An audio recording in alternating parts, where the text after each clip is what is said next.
Assalamualaikum warahmatullahi wabarakatuh. Perkenalkan, nama saya Suci Fitria Nurin dengan NIM 2317020062. Nah, di sini saya akan mempresentasikan tugas Big Data dan Machine Learning tentang tahap pre-processing data. Nah, yang pertama, pre-processing data adalah tahap awal dalam proses pengolahan data yang bertujuan untuk menyiapkan dan membersihkan data mentah sebelum digunakan dalam analisis atau pelatihan model machine learning. Tahapan ini sangat penting karena data yang diperoleh dari sumber asli seringkali mengandung nilai kosong, duplikasi, kesalahan input, atau format yang tidak konsisten. Mulai pre-processing data menjadi lebih terstruktur, konsisten, dan berkualitas sehingga dapat menghasilkan model yang lebih akurat dan reliable. Nah, ada juga beberapa langkah umum dalam pre-processing data meliputi yang pertama data cleaning, menghapus atau memperbaiki data yang hilang. Yang kedua data transformation, mengubah format data agar sesuai dengan kebutuhan algoritma dan lain-lain. Nah, yang kelima data integration, menggabungkan beberapa sumber data yang berbeda menjadi satu dataset yang utuh.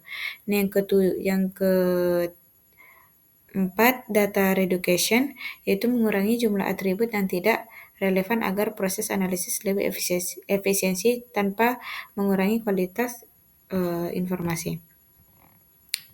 Nah, yang selanjutnya itu tahap pada tabel berikut ini. Tabel ini berisi data pasien yang digunakan untuk mendeteksi kemungkinan terjadinya stroke atau setiap baris mewakili satu individu dengan berbagai atribut atau fitur relevan. Nah, ada 12 kolom fitur utama.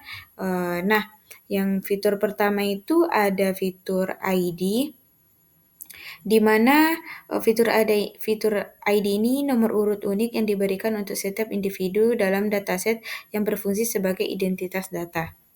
Nah, yang kedua itu ada gender. Jenis kelamin individu dapat berubah male atau laki-laki atau female atau perempuan. Nah, yang ketiga itu age, usia individu dalam 1 tahun. Yang kedua itu hypertension, menunjukkan apakah individu memiliki riwayat penyakit jantung, nilai 1 sama dengan ya, 0 sama dengan tidak.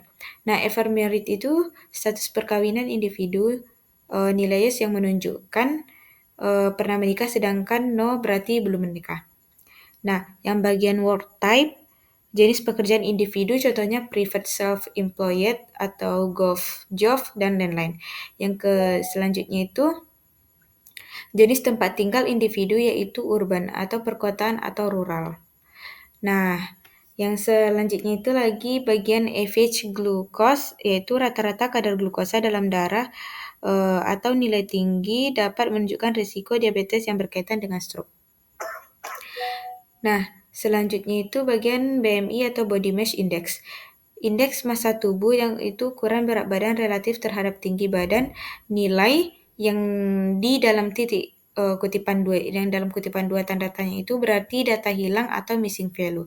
Yang selanjutnya smoking status kebiasaan merokok, misalnya seperti pernah merokok atau tidak pernah merokok, atau masih merokok atau tidak diketahui. Nah, yang kelima yang terakhir itu stroke, variabel target yang menunjukkan apakah individu pernah mengalami stroke atau tidak. Nah, selanjutnya itu tabel yang kedua, yaitu yang bagian pre-processing datanya itu. Tabel ini merupakan hasil dari tahap pre-processing atau pembersihan dan penyiapan data sebelum dataset digunakan untuk pelatihan model machine learning. Pre-processing dilakukan agar data lebih akurat, bebas dari nilai kosong, dan siap digunakan oleh algoritma. Yang pertama di sini sama juga penjelasan dari ID-nya itu nomor unik untuk setiap data individu, gendernya itu jenis kelamin individu, age-nya itu usia individu, hypertension-nya itu status hipertens 1 sama dengan ya, 0 sama dengan tidak. Nah, yang bagian heart diseases itu status penyakit jantung 1 atau sama dengan ya, dan 0 itu sama dengan tidak. Ephemeritnya itu suatu status pernah menikah, oh yes atau no, atau tidak ada nilai kosong atau anomali. Yang selanjutnya itu work type, jenis pekerjaan, atau data sudah bersih dan distandarisasi. Yang selanjutnya itu residence type, jenis tempat tinggal. Yang selanjutnya average glucose, nilai rata-rata kadar glukosa darah. Yang selanjutnya itu BMI atau body mass index, indeks massa tubuh. Yang selanjutnya smoking status, status kebiasaan merokok, sama juga seperti pada penjelasan tabel kedua. Dan yang terakhir stroke, target variabel atau label output yang menunjukkan apakah individu pernah mengalami stroke. Nah, di sini penjelasannya itu kesimpulannya itu yang pertama, data kosong seperti tanda kutip 2, seperti tanda kutip 2 tanda tanya pada kolom BMI di dataset awal telah dihapus atau diganti dengan nilai valid. Yang kedua, semua kolom sudah memiliki tipe data yang konsisten dan siap diolah atau numerik atau kategorikal sesuai kebutuhan model. Yang ketiga itu nilai ekstrim atau outlier kemungkinan telah dikontrol agar model tidak biasa. Terus yang keempat, hasil akhirnya itu berjumlah 7 baris data dengan 12 atribut atau fitur siap digunakan untuk proses training model prediksi stroke. Nah, sekian hasil penjelasan dari proses pre-processing data.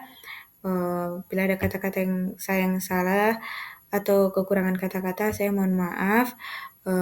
Assalamualaikum warahmatullahi wabarakatuh.